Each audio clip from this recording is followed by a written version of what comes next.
जल्दी हो जाएगा। उन्होंने कहा कि हम मर रहे हैं, ये कह रहे हैं कि भगवान की बड़ी कृपा है, सब कुछ जल्दी हो जाएगा। तो मित्र को तो बड़ा बुरा लगा कि हमने कहा कि हम मर रहे हैं, ये कह रहे हैं सब कुछ जल्दी हो जाएगा, मतलब हम निपटने वाले हैं।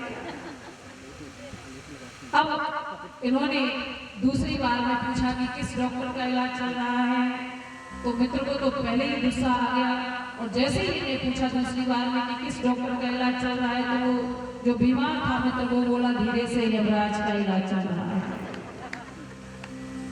जैसे ही कहा कि यमराज का इलाज चल रहा है, तो इनको सुनाई तो दिया नहीं, और सुनाई नहीं दिया तो बोले अरे वाह क्या कहना है डॉक्टर का, तो बहुत अच्छे डॉक्टर है। उन्होंने तो कई मरीज ठीक कर दिए, और उनका अस्पताल जो है वो खूब चलता है, मरीजों से भरा ही रहता है, और देख लेना तुम्हें भी वो बहुत जल्दी ठीक कर देंगे। उन्होंने बहुत से मरीज ठीक कर दिए, तुम्हें भी वो बहुत जल्दी ठीक कर देंगे। अब तो बीमार मित्र को और ज्यादा क्रोध आया कि बेवकूफ आया ही क्यों यहाँ, ना तो मेरी सुन रहा है, अपनी अपनी बोली जा रहा है। मैं जो कह रहा हूँ इसको किसी भी प्रकार से उस बात का दर्द दुख हृदय में नहीं है, अपनी अपनी सुनाई जा रहा है। उनको बहुत बुरा लगा बीमार व्यक्ति को, तो इन्होंने फिर पूछा तीसरी बार में कि अच्छा भाई एक बात बताओ कि डॉक्टर ने तुम्हें खाने के लिए क्या बताया है। डॉक्टर ने आप बीमार हैं तो खाने के लिए तो कुछ बताया होगा। तो वो तो बहुत क्रोध में भर गया था जो बीमार था, उसने अब की बार क्रोध में भर करके कहा कि खाने के लिए तो पत्थर बताए हैं। खाने के लिए क्या बताया, तो बोले खाने के लिए पत्थर बताए हैं। अरे वाह वो तो बहुत हल्का भोजन होता है। सुनाई तो दे नहीं रहा था, अंदाजा लगा रहे थे अरे वाह वो तो बहुत हल्का भोजन होता है, आप आनंद से पाइए, बहुत जल्द ठीक हो जाएंगे। तो कहने का तात्पर्य है कि ऐसे अंदाजा नहीं लगाना चाहिए, अंदाजा लगाओ तो अंदाज पर प्रयोग करना चाहिए, उसी बात पर अंदाजा लगाना चाहिए जिस बात को हम समझ लें कि ये बात हम जो विचार कर रहे हैं वैसी ही हो सकती है। तो आज यहाँ पर भगवान भोलेनाथ के दिव्य दरबार में खूब आनंद है और सब बड़े प्रसन्न हैं। देवताओं को लगा कि बहुत समय हो गया भोलेनाथ को और इतना समय व्यतीत हो गया, अभी तक इनके यहाँ पुत्र का प्राकट्य नहीं हुआ कार्तिकेय जी का।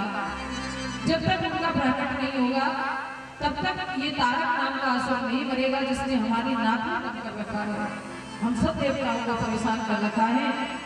तो सभी देवता ब्रह्मा जी सहित भगवान विष्णु जी के सहित मिलने के लिए पहुंचे भगवान भोलेनाथ से कैलाश पर भगवान भोलेनाथ को वहां उन्होंने नहीं पाया।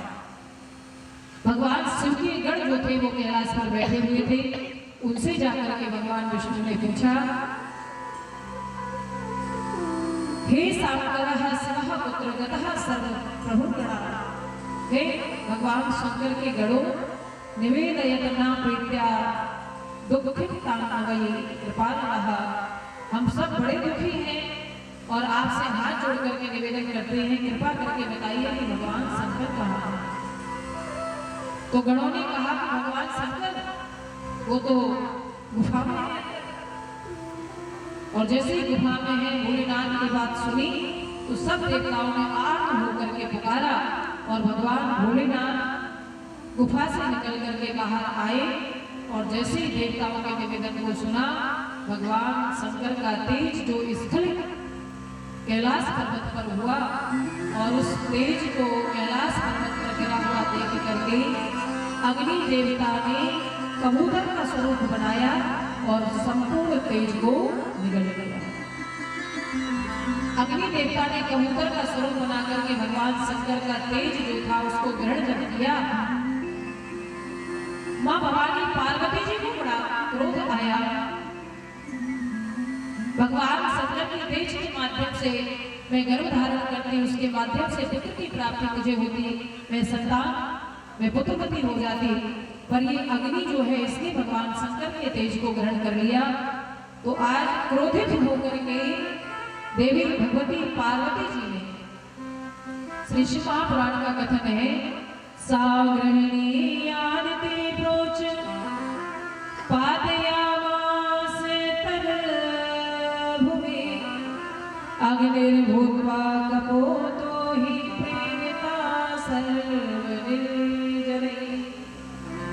जैसे अग्नि ने वो तेज ग्रहण किया तो आज माँ भगवती पार्वती जी गुफा से निकल करके आई और कहने लगी, स्वार्थ संसार का नित्यम तदर्थम पर दुखदा। अरे देवताओं, तुम अपने स्वार्थ के चक्कर में हमेशा दूसरों को कष्ट प्रदान करते हो।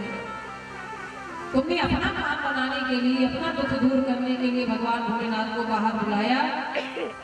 आज मैं तुम्हें श्राप देती हूँ कि जैसे मेरे यहाँ पुत्र उत्पन्न तुमने नहीं होने दिया, उस प्रकार से तुम सब देवताओं की पत्नियां जो है वो बंध्या रहे, बाँच रहे। तुम देवताओं को भी पुत्र की प्राप्ति पत्नी के गर्भ के माध्यम से नहीं होगी। वरदान के माध्यम से भले पुत्र प्राप्ति हो जाए, लेकिन देवताओं को, पार्वती जी का श्राप है कि देवताओं को पत्नी के गर्भ से पुत्र की प्राप्ति नहीं होगी। ये श्राप दिया भगवान जी ने। और अग्नि देवता को श्राप दिया, हे अग्नि, तुमने भगवान शंकर का तेज जो ग्रहण किया, मैं तुम्हें श्राप देती हूँ कि तुम सर्वभक्षी हो जाओ। तुम्हें जो भी मिले तुम उसको ही ग्रहण कर लो। और तभी से अग्नि में हम कुछ भी डालें, अग्नि उसको जला करके राख कर देती है। ये पार्वती जी का श्राप था। और अग्नि ने जब तेज को ग्रहण किया, तो अभी हमने प्रारंभ में आपको निवेदन किया था कि देवता जो है वो अग्नि मुख से पाते हैं। देवता लोग जो भोजन पाते हैं वो अग्नि मुख से पाते हैं। तो अग्नि ने जो तेज ग्रहण किया, वो तेज ग्रहण तो किया अग्नि ने, लेकिन अग्नि मुख से ही देवता भोजन पाते हैं। इसलिए सभी देवताओं ने उस समय उस तेज के माध्यम से गर्भ धारण कर लिया, क्योंकि अग्नि के मुख से देवता भोजन पाते हैं। सभी देवताओं के गर्भ में शिशु पल रहा है, गर्भ सहित हो गए देवता सभी भगवान शंकर का असह्य तेज ग्रहण करके। और जब सब देवता गर्भ सहित हुए तो घबरा गए और भगवान भोलेनाथ से प्रार्थना करने लगे। भोलेनाथ से प्रार्थना करी तो भोलेनाथ ने कहा, एक काम करो, आप तेज को भवन कर दो, मतलब उल्टी कर दो।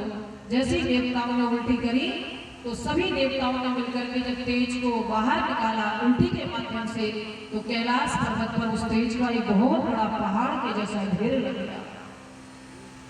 और जब ढेर लग गया, अग्नि देवता को संतुष्टि नहीं हुई, उन्होंने वमन नहीं किया, उल्टी नहीं की। तो अग्नि देवता से भगवान शंकर ने कहा, आप एक काम करो, आप जो तेज आपने ग्रहण किया है वो तेज आप किसी स्त्री में स्थापित करो। तो माघ का महीना था और हिमालय में कितनी भयंकर सर्दी होती है। हमारे यहाँ कितनी भी भीषण गर्मी पड़ती रहे, लेकिन बद्रीनाथ आप जाएंगे तो एकदम कड़ाके की सर्दी वहां पड़ती है,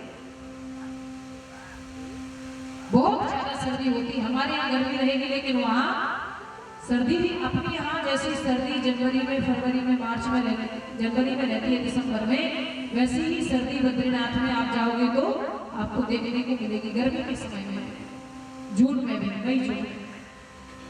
तो भयंकर सर्दी थी और सप्तऋषियों की पत्नियां, 7 पत्नियां सुबह सुबह गंगा जी में स्नान करने के लिए आई। और गंगा जी में स्नान किया तो एकदम कड़क सर्दी थी और तेज सर्दी में ठंड जब लगी तो उसी समय वो अग्नि देवता जाकर के वहां बैठ गए। खूब तेज अग्नि जल रही थी और जैसे ही सप्तऋषियों की पत्नी आई और स्नान करके उनको इच्छा हुई कि अच्छी अग्नि जल रही है, थोड़ा जाकर के हाथ सेक लेते हैं। और जैसे ही हाथ सेकने के लिए जाने लगी तो वशिष्ठ जी की पत्नी ने उन्हें मना किया। अरुंधति जी ने, वो जानती थी सारे प्रसंग को, पर 6 ऋषियों की जो पत्नियां थी वो नहीं मानी, केवल अरुंधति जी नहीं गई। और 6 ऋषियों की जो 6 पत्नियां थी, ऋषि पत्नी जो थी, उन्होंने जाकर के जैसे ही हाथ सेकना प्रारंभ किए, अग्नि को तापना प्रारंभ किया, तो अग्नि के माध्यम से जो कण उस तेज के भगवान शंकर के तेज के निकले वो रोम छिद्रों के माध्यम से वो ऋषि पत्नियों में प्रवेश कर गए। अब ऋषि पत्नी गर्भ संयोग हो गई,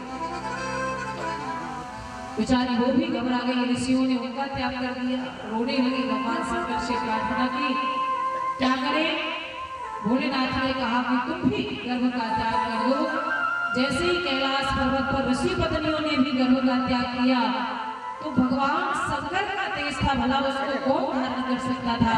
हिमालय पर्वत भी कैलाश पर्वत में उस तेज को धारण करने में असमर्थ रहा और उसने तुरंत ही हिमालय पर्वत ने उस तेज को नीचे लुढ़का दिया।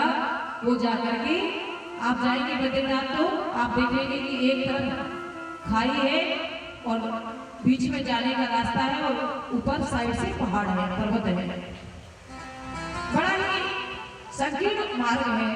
अब तो फिर भी व्यवस्थाएं कर दी गई है, थोड़ा रास्ता चौड़ा कर दिया गया, नहीं तो जब पहले जाते थे तो ऐसा लगता था कि या तो पहाड़ ऊपर गिरेगा तो मरेंगे या फिर नीचे गंगा जी में गिरेंगे तो मरेंगे। बहुत ही डरावना भयानक रास्ता था चारों धाम के लिए जब जाते थे। तो जैसे ही हिमालय पर्वत के ऊपर उस तेज का त्याग किया ऋषि पत्नियों ने, तो हिमालय ने भी उस तेज को सहन नहीं कर पाया और उसने तुरंत लुढ़का दिया। तो वो तेज आकर के गंगा जी में गिर पड़ा और गंगा जी में आकर के जैसे ही वो तेज गिरा तो भोलेनाथ के उस तेज ने एक सुंदर कुमार का स्वरूप धारण कर लिया। बोलिए श्री कार्तिकेय जी महाराज की। और उसी समय वहां पर विश्वामित्र जी का आगमन हुआ। विश्वामित्र जी महाराज नाम तो सबने सुना होगा, जो राम जी के लिए आए थे और ले जाकर के फिर उन्होंने अपना यज्ञ सफल बनवाया और बाद में जाके जनकपुरी में विवाह भी करवाया। तो विश्वामित्र जी महाराज जो है वो क्षत्रिय कुमार थे, इसलिए उनको सब राजर्षि राजर्षि कह करके तो पुकारते थे, कोई भी उन्हें ब्रह्मर्षि नहीं कहता, क्योंकि वो ब्राह्मण जाति में उत्पन्न, ब्राह्मण कुल में उत्पन्न नहीं हुए थे, इसलिए ब्रह्मर्षि कोई उन्हें नहीं कहता था। पर आज जैसे ही उस तेज के माध्यम से प्रकट हुए बालक का नामकरण जातकर्म संस्कार इत्यादि महामुनि विश्वामित्र जी ने किया, तो आज उस बालक ने जो भगवान शिव के तेज से उत्पन्न हुआ, उस बालक ने श्री विश्वामित्र जी महाराज को ब्रह्मर्षि कह करके संबोधन किया और कहा, आज से आप ब्रह्मर्षि पुकारे जाओगे, मैं आपको ब्रह्मर्षि का पद प्रदान करता हूँ। आपने मेरा नामकरण किया। स्वामी कार्तिकेय जी का नाम कार्तिकेय क्यों पड़ा? क्योंकि 6 कृतिकाएं जो हैं, 6 कृतिकाओं ने जब उनको देखा तो इतना सुंदर बालक, सबको लगा कि मैं इनको अपनी गोद में ले लूं। वो सोचती है मैं अपनी गोद में इनको ले लूं। आपस में लड़ने झगड़ने लगी। उनके मनोरथ को जान करके 6 कृतिकाओं का दुग्धपान श्री कार्तिकेय जी महाराज ने किया। तो जब दुग्धपान किया तो वो मां स्वरूपा हो गई कृतिकाएं, और जब मां बन गई तो कृतिकाओं के नाम के माध्यम से ही इनका नाम पड़ा श्री कार्तिकेय जी महाराज। और बाद में जब भोलेनाथ को भवानी जी को पता लगा तो उन्होंने नंदी जी को भेज करके और इनको कैलाश पर्वत पर बुलाया। भोलेनाथ को जब पता लगा कि मेरे तेज से ये उत्पन्न हुए हैं कार्तिकेय जी महाराज, तो बुलाया कैलाश पर्वत पर और बड़ी धूमधाम के साथ में उनका जन्मोत्सव मनाया गया। तो कार्तिकेय जी का जन्म जो है वो पार्वती जी के गर्भ से नहीं हुआ। ये भगवान भोलेनाथ के पुत्र तो हैं, लेकिन भवानी जी के गर्भ से इनका जन्म नहीं हुआ। खूब धूमधाम से कैलाश पर्वत पर जन्मोत्सव मनाया जा रहा है। आज भोलेनाथ के यहाँ कुमार का जन्म हुआ तो कवि कहते हैं आइए सभी मिलकर के गाते हैं, और जैसे कैलाश पर उत्सव मन रहा है वैसे ही हम लोग भी आज खुशियां मनाते हैं, क्योंकि पार्वती नंदन नहीं बल्कि भोले बाबा के जो कुमार हैं वो जन्म लेकर के आए हैं। तो धूमधाम से जन्मोत्सव मना रहे हैं। और कवि ने बड़ा सुंदर भाव दिया,